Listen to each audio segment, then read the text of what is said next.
This week we're going to talk about data security on the server. I'm Adjunct Professor Charles W. Bill Marshall, and that's my email address. Best way is to email me to set up an appointment, but if you need to call during office hours, there's a cell phone. We're doing this for CIT253. It's a 3-credit hour course. The title is Data-Driven Web Pages. As always, Blackboard is the official site for assignments and to turn in assignments, but there's supplemental information on that website. MySQL has several types of data engines, storage engines, and each type is used based on a need. If your database has large numbers of read operations rather than inserts and updates, then it's better to use MyISAM. But if you have large numbers of inserts and update operations, it's better to use IMMODB. It follows the ACID, atomacy, consistency, isolation, durability properties using the transactions, which consists of features like commit, rollback, and crash recovery. So how do you see which MySQL engine you have? Well, you can open your MySQL command window, and I set up a shortcut on my desktop pointed at the MySQL exec and added the command -u space the user's name -p. And then when you run that, you get the command window of MySQL. And if you then type show engines, you'll get this response, and you can tell what engines you have. And in fact, our installation has both types, but the default, if we don't do anything, is going to be the IMMDB, which is what we want because it has row level locking and foreign keys. So now that we know that we have it, we know that you can use a select for update inside your transactions and start out selecting rows that you want to lock, something like select star from table where ID equals 123 for update. And if you had me in CIT 173, you know that I think a star in a select statement is sacrilege, so I won't tell you again, but it's bad form to use a star in a select statement. If two different transactions try to do it at the same time, the MySQL will make the second one wait until the first one has committed the transactions. And we talked earlier about why you would want to do that, but for example, if you're going out to check how much how many you have of something in stock, once you've got that number, you don't want somebody else to use that until you come back and update whatever you've done to that stock level.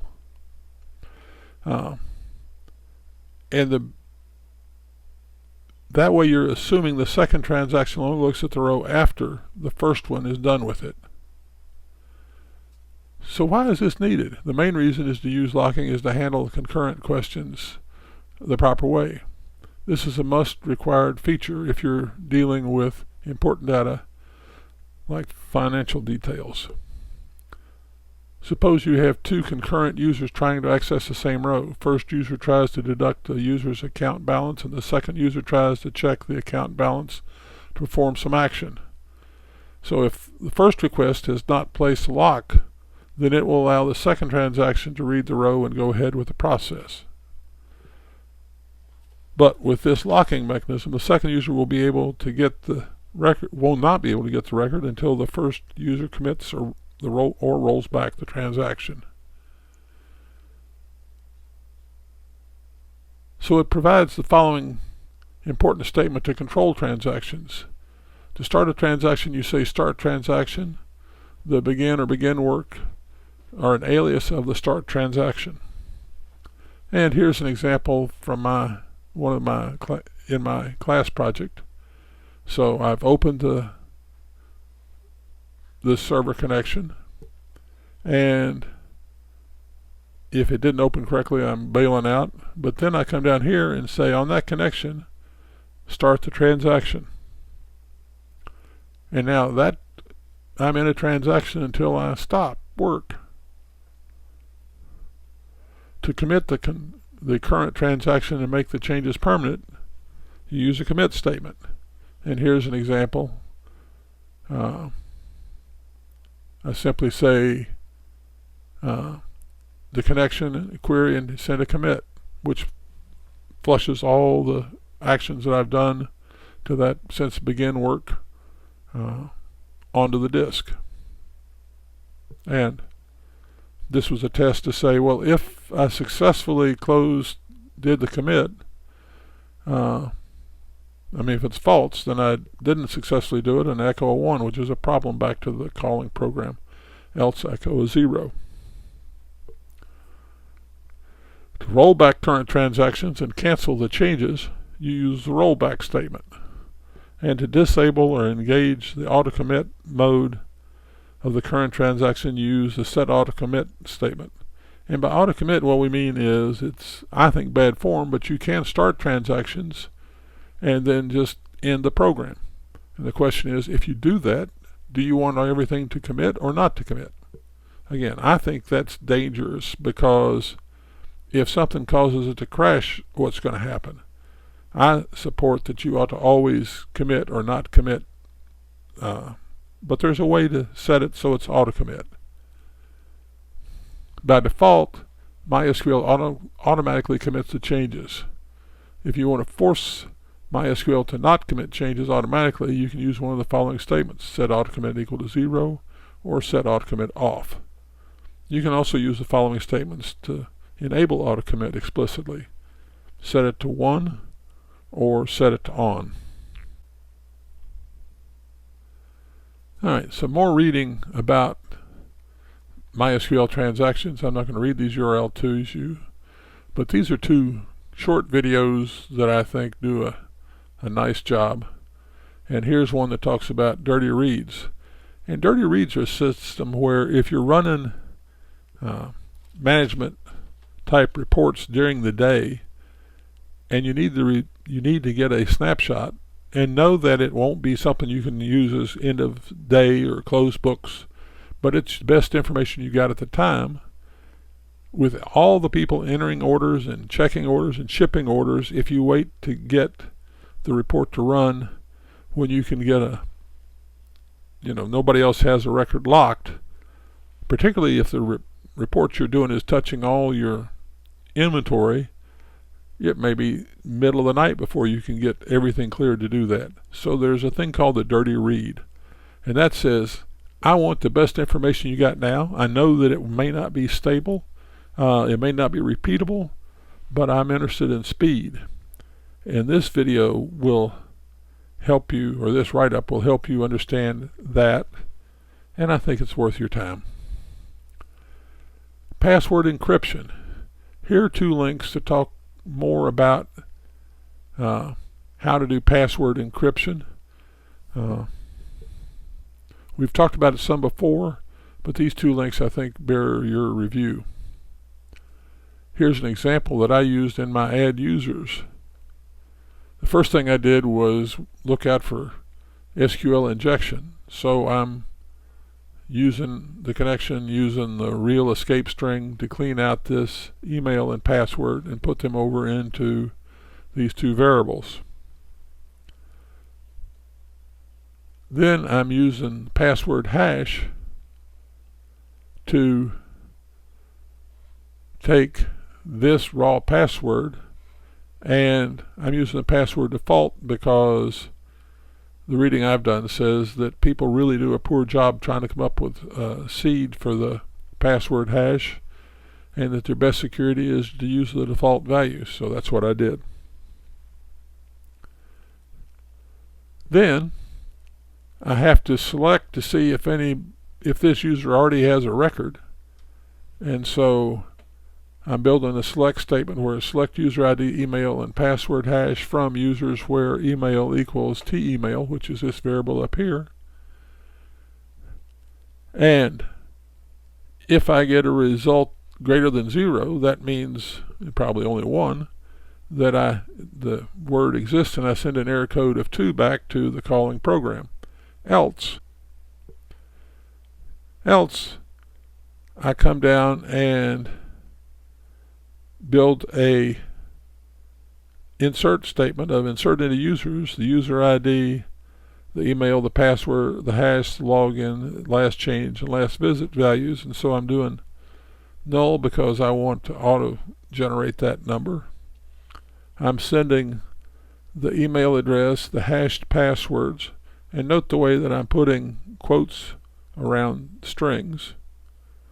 I'm sending 1 for the logins because this is the first time, and I'm putting the current date in for last change and last visit, and then the rest of the program. So how do I check the user's password? And I do that in a program that you all have source code called checkUser.php. And again, I'm checking to make sure that I don't have SQL injection. I'm setting the cost of the value, and I had done that on the other one, so that when I'm doing the encryption, it gives it how many times do I want to run through the program. And then I'm building a select statement, and I'm selecting the same thing I did before, but I'm going in looking for this user's name. I'm executing it. I'm clearing out the values, and then if I got at least number of rows greater than 0, I'm setting row equal to the results of the fetch I get, and I'm turning off this SQL, freeing that up. And now comes the action. So if the string case compare of the email to what I got back of the email is equal, then I've got the right account. And now I check to see if, using password verify, the password that I have from the user verifies against the hash password that I have. And did I pass the password and open it? I did not, because I used a post transaction, and I'm on normally I would be on HTTPS, so all the transmissions would have been encrypted.